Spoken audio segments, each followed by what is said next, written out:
ते सिर ते पई हजातड़ी ला इश्के दा टो, सिर ते पई हजातड़ी ला इश्के दा टो, भन वेले दा वेलना फेर नहीं हुण हो। वाह। भन वेले दा वेलना फेर नहीं हुण हो। ते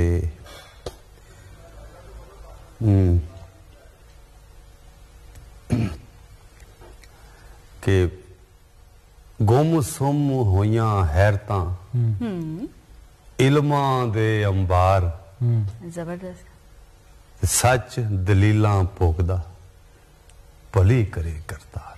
वाह वाह। सच दलीलां भोगदा भली करे करतार। ते एक होर सुना देना कि पैंडे वन सवन दे सार पवे ना को, पैंडे वन सवन दे सार पवे ना को, जिस पर चस अनोखड़ी तिस पैंडे पर हो। जबरदस्त। वाह। जिस पर चस अनोखड़ी तिस पैंडे पर हो। ते सारी खेड वजूद दी, सारी खेड वजूद दी, जिंद हारण दी वाह, वाह। ते हस्ती मस्ती माणिए कणी बने दरिया। वाह वाह। चलो होर भी सुनांगे। ये दसो कि कवि तो बहुत शायर बहुत ज्यादा आ रहे हैं पंजाबी जुबान दे विच। लाइन लगदा जिवें माल आ गया, ट्रक आ गया, हाड़िया आ गया। ते ਜਿਹੜੇ ਨਾਵਲ ਨਗਾਰ ਜਾਂ ਕਹਾਣੀਕਾਰ ਜਾਂ ਨਸਰ ਨਗਾਰ ਜਿਹਨੂੰ ਅਸੀਂ ਕਹਿੰਦੇ ਆ, ਉਹ ਬੜੇ ਥੋੜੇ ਘੱਟ ਨੇ as comparison to the poets. ਸ਼ਾਇਰਾਂ ਦੇ ਮੁਕਾਬਲੇ ਚ ਘੱਟ ਕਿਉਂ ਆਉਂਦੇ ਨੇ ਸ਼ੁਰੂ ਤੋਂ ਲੈ ਕੇ ਹੁਣ ਤੱਕ? ਸਹੀ ਗੱਲ ਹੈ ਤੁਹਾਡੀ, ਦੁਨੀਆ 'ਚ ਇੰਜ ਹੀ ਹੈ। ਅੱਛਾ। ਸ਼ਾਇਰ ਜਿਹੜਾ ਬੰਦਾ ਜਵਾਨੀ ਚੜਦਾ ਹੈ, ਕੁੜੀ ਹੋਵੇ ਮੁੰਡਾ ਹੋਵੇ, ਉਮਰ ਉਹਨੂੰ, ਉਹ ਸ਼ਾਇਰ ਰੋਮਾਂਟਿਕ ਜਿਹਾ ਹੋ ਜਾਂਦਾ ਤੇ ਗੀਤ ਗਾਉਂਦਾ ਤੇ ਸ਼ਾਇਰੀ ਕਰਦਾ ਹੈ। ਹਰ ਕੋਈ ਮਾੜਾ ਮਾਟਾ ਕੱਚਾ ਭੁੰਨਾ ਜਿਹਾ ਸਿੰਗਰ ਹੋ ਜਾਂਦਾ, ਕੱਚਾ ਭੁੰਨਾ ਜਿਹਾ ਸ਼ਾਇਰ ਵੀ ਹੋ ਜਾਂਦਾ, ਜਾਂ ਮੁਹੱਬਤ ਦੀ ਰੋਮਾਂਸ ਦੀ ਸ਼ਾਇਰੀ ਉਹ ਪੜ੍ਹਦਾ ਸੁਣਦਾ, ਜਾਂ ਕਦੇ ਕਦੀ ਆਪਣੀ ਡਾਇਰੀ ਲਿਖਦਾ ਤੇ ਉਹਨੂੰ। ਲੇਕਿਨ ਸਾਡੇ ਵੱਲ क्योंकि शायर नसर लिखना बड़ा मुश्किल काम है, जिम्मेदारी वाला काम है। पक्की कोई रोमांटिक लाइन नहीं होंगी, वो सॉलिड एक पीस ऑफ हंडा के पका के लिखना पक्की गल। सो ਉਹਦੇ ਵਾਸਤੇ ਲੰਮੀ ਚੌੜੀ ਪੜ੍ਹਤ ਵੀ ਚਾਹੀਦੀ ਹੈ। ਇਹ ਸ਼ਾਇਰੀ ਤੇ ਬੰਦਾ ਇੱਥੇ ਬਹੁਤ ਸਾਰੇ ਲੋਕ ਨੇ ਜਿਹੜੇ ਬਗੈਰ ਪੜ੍ਹੇ ਸ਼ੁਰੂ ਕਰ ਦਿੰਦੇ ਨੇ। ਸ਼ੱਕਰ ਵੰਡਾਰੇ ਤੇ ਜੇ ਸ਼ੱਕਰ ਵੰਡੋਗੇ ਤੇ ਖੁਸ਼ੀ ਦੀ ਗੱਲ ਹੋ ਰਹੀ ਹੈ। ਲੇਕਿਨ ਇੱਥੇ ਇੱਕ ਗੱਲ ਹੋਰ ਤੁਹਾਡੀ ਦਿਲ ਦੀ ਸੁਣਨੀ ਚਾਹਾਂਗਾ। ਸ਼ੱਕਰ ਵੰਡਾਰੇ ਸਾਰਿਆਂ ਨੇ ਸੁਣਿਆ, ਠੀਕ ਹੈ, ਬੱਚੇ ਬੱਚੇ ਦੀ ਜ਼ੁਬਾਨ ਤੇ ਹੈ, ਲੇਕਿਨ ਸ਼ਾਇਰ ਦੇ ਬਾਰੇ ਬਹੁਤ ਘੱਟ ਲੋਕ ਜਾਣਦੇ, ਜਿਹੜੀ ਕਿ ਰਿਐਲਿਟੀ ਹੈ ਕਿ ਲਿਖਿਆ ਕਿੱਦਾਂ। ਮੌਸੀਕਾਰਾਂ ਬਾਰੇ ਜਾਣਦੇ ਨੇ, ਅਸਰਾਰ ਨੇ ਗਾਇਆ, ਸਭ ਨੂੰ ਪਤਾ ਉਹਦੀ ਆਵਾਜ਼ ਵਿੱਚ, ਔਰ ਫਿਲਮ ਦੇ ਵਿੱਚ ਵੀ ਤੁਸੀਂ ਸੁਣਿਆ, ਹੋਰ ਵੀ ਪਲੇਟਫਾਰਮਸ ਉੱਤੇ ਸੁਣਿਆ ਹੈ। ਲੇਕਿਨ ਪਾਕਿਸਤਾਨ ਦੇ ਵਿੱਚ ਸ਼ਾਇਰ ਦਾ ਨਾਂ ਸ਼ਾਇਦ ਉਸ ਤਰ੍ਹਾਂ ਨਹੀਂ ਮਿੱਥਿਆ ਜਾਂਦਾ, ਔਰ ਫਿਰ ਉਹਦੇ ਕੁਝ ਆਪਣੇ ਕੁਝ ਰਾਈਟ ਸੀਗੇ ਨੇ, ਉਹ ਵੀ ਸ਼ਾਇਦ ਉਹਨੂੰ ਉਸ ਤਰ੍ਹਾਂ ਨਹੀਂ ਮਿਲਦੇ। ਕੀ ਸਿਚੁਏਸ਼ਨ ਹੈ? ਕੀ ਨਵਾਂ ਜਿਹੜਾ ਕਵੀ ਕੋਈ ਲਿਖਣ ਵਾਲਾ ਹੁੰਦਾ ਹੈ, ਕੋਈ ਗੀਤ ਨਗਾਰ ਹੁੰਦਾ ਹੈ, ਉਹਨੂੰ ਕੀ ਕਰਨਾ ਚਾਹੀਦਾ, ਕਿਵੇਂ ਸੋਚ ਕੇ ਅੱਗੇ ਵਧਣਾ ਚਾਹੀਦਾ?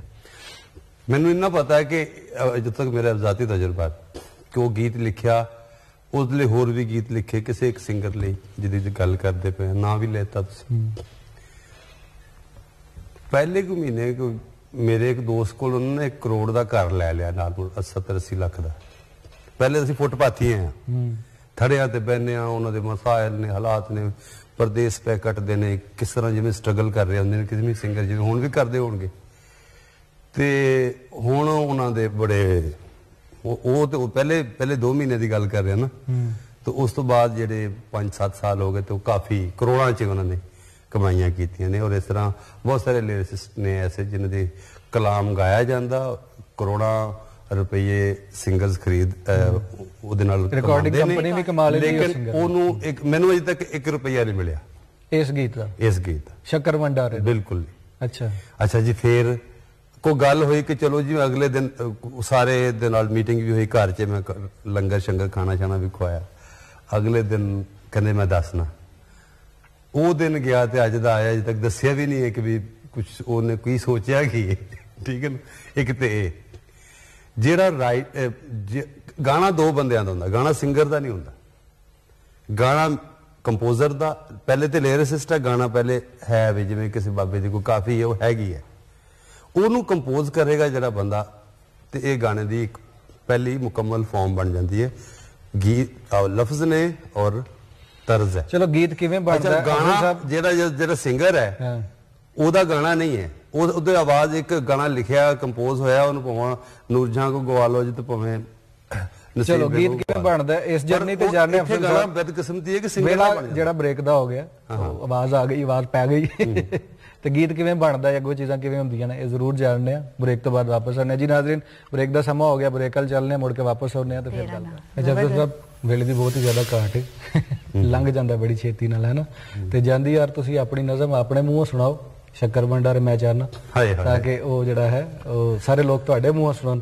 ਔਰ ਉਸ ਤੋਂ ਬਾਅਦ ਜਿਹੜਾ ਹੈ ਫਿਰ ਅਸੀਂ ਬ੍ਰੇਕ ਵੱਲ ਵੀ ਜਾਣਾ ਔਰ ਅਗਲੇ ਕਿਸੇ ਪ੍ਰੋਗਰਾਮ ਵਿੱਚ ਫਿਰ ਤੁਹਾਨੂੰ ਬੁਲਾਣਾ, ਕਿਉਂਕਿ ਬੜੀਆਂ ਐਸੀਆਂ ਗੱਲਾਂ ਨੇ ਜਿਹੜੀਆਂ ਮੈਂ ਤੇ ਸੋਨੀਆ ਤੁਹਾਡੇ ਕੋਲ ਪੁੱਛਣੀਆਂ ਨੇ, ਰਹਿੰਦੀਆਂ ਨੇ ਹਲੇ। ਉਹੀ ਨਾ ਗੱਲ ਮੁੱਕੀ ਨਾ ਸੱਜਣ ਨਾਲ ਮੇਰੀ ਤੇ ਰੱਬਾ ਤੇਰੀ ਰਾਤ ਮੁੱਕ ਗਈ। ਚਲੋ ਇਹ ਮੈਂ ਸੁਣਾ ਦੇਣਾ ਇਹ ਗੀਤ ਜੀ।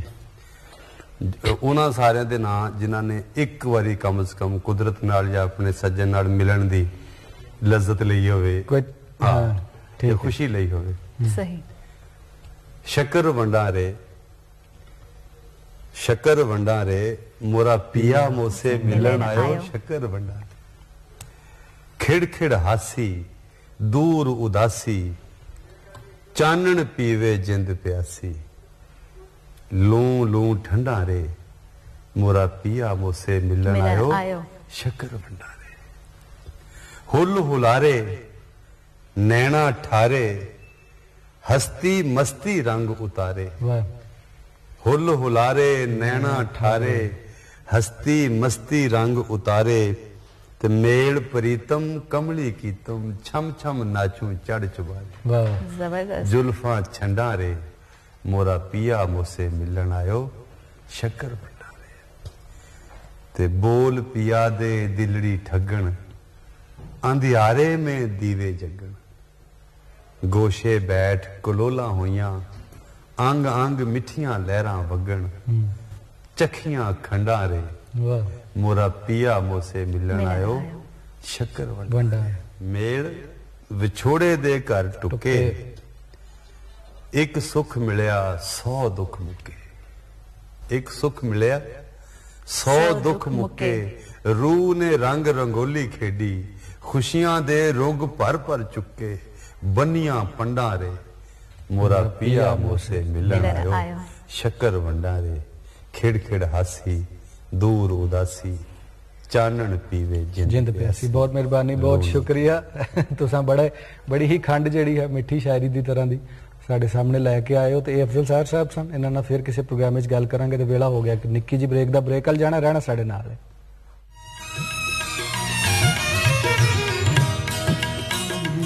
ਸਾਡੇ ਟੂਰਿਸਟ ਨੇ ਇਸ ਸਕਰਦੂ ਜਦੋਂ ਆਉਣ ਤੇ ਇੱਕ ਨਾਈਟ ਉਹ ਜਾਂ ਇੱਕ ਈਵਨਿੰਗ ਉਹ ਵਿਜ਼ਿਟ ਕਰਨ ਸਾਡੇ ਬਲਤਿਸਤਾਨ ਮਿਊਜ਼ੀਅਮ। ਜ਼ਰੂਰ ਡਾਕਟਰ ਸਾਹਿਬ, ਤੁਹਾਡੀ ਇਹ ਗੱਲ ਸੁਣ ਕੇ ਜ਼ਰੂਰ ਲੋਕੀ ਆਣਗੇ। ਔਰ ਪੰਜਾਬ ਤੇ ਵੈਸੇ ਸਾਂਝ ਦੀ ਗੱਲ ਕਰਦਾ, ਔਰ ਤੁਸੀਂ ਬਲਤੀ ਟੋਪੀ ਪਾ ਕੇ ਅੱਜ ਆਏ, ਬੜੇ ਸੋਹਣੇ ਲੱਗ ਰਹੇ, ਔਰ ਸਾਂਝ ਇੱਕ ਬਣ ਵੀ ਗਈ।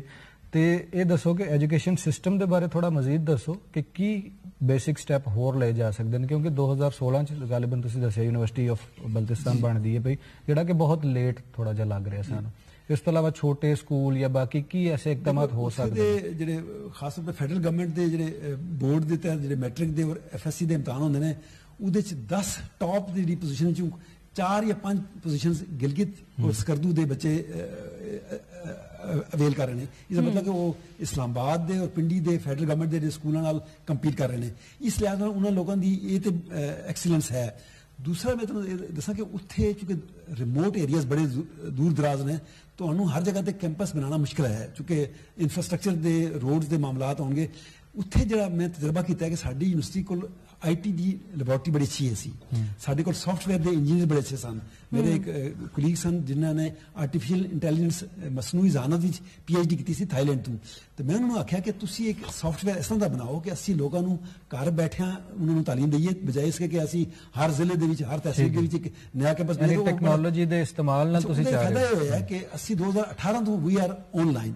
ਅਸੀਂ ਯੂਨੀਵਰਸਿਟੀਆਂ ਇਲੈਕਟ੍ਰੋਨਿਕ ਯੂਨੀਵਰਸਿਟੀਆਂ ਸਾਰਾ ਦਾਖਲਾ ਲੈਣ ਤੋਂ ਲੈ ਕੇ ਆਖਰ ਤੱਕ ਤੁਹਾਡਾ ਸਾਰਾ ਮੈਨੇਜਮੈਂਟ ਜਿਹੜੀ ਹੈ ਉਹ ਇਲੈਕਟ੍ਰੋਨਿਕਲੀ ਹੁੰਦੀ ਹੈ ਤੁਹਾਡੇ ਕਲਾਸਿਸ ਤੁਹਾਡਾ ਸਿਲੇਬਸ ਤੁਹਾਡਾ ਲੈਕਚਰਸ ਅੱਛਾ ਉਹ ਮੈਨੂੰ ਨਹੀਂ ਸੀ ਪਤਾ ਕਿ ਸਾਨੂੰ ਇੱਕ ਕੋਵਿਡ ਦੀ ਬਿਮਾਰੀ ਦਾ ਇੱਕ ਸਾਹਮਣਾ ਕਰਨਾ ਪਏਗਾ ਤੇ 2018 ਤੋਂ ਸਾਡਾ ਜਿਹੜਾ LMS ਸਿਸਟਮ ਸੀ ਲਰਨਿੰਗ ਮੈਨੇਜਮੈਂਟ ਸਿਸਟਮ ਉਹ ਅਸੀਂ ਨਾ ਸਿਰਫ ਬਣਾਇਆ ਬਲਕਿ ਅਸੀਂ ਉੱਥੇ ਦੇ ਕਾਲਜਿਸ ਨੂੰ ਵੀ ਦਿੱਤਾ ਮੇਰੇ ਤਕਰੀਬਨ 9 ਕਾਲਜਿਸ ਨੇ ਮੇਰੇ ਨਾਲ ਐਫੀਲੀਏਟਡ ਨੇ ਉਹਨਾਂ ਨੂੰ ਦਿੱਤਾ ਹੈ ਠੀਕ ਹੈ army public school and college ਜਿਹੜਾ ਸਕਰਦੂ ਦਾ ਜਿਹਦੇ ਵਿੱਚ 5000 ਤਾਲਿਬ ਇਲਮ ਨੇ ਗ੍ਰੇਡ 1 ਤੋਂ ਲੈ ਕੇ ਗ੍ਰੇਡ 12 ਤੱਕ ਅਸੀਂ ਉਹਨਾਂ ਨੂੰ ਇਹ ਸੌਫਟਵੇਅਰ ਦੇ ਕੇ ਤੇ ਉਹ ਵੀ ਆਨਲਾਈਨ ਰਹੇ ਨੇ ਤੇ ਕੋਵਿਡ ਦੇ ਵਿੱਚ ਪੂਰੇ ਪਾਕਿਸਤਾਨ ਦੀ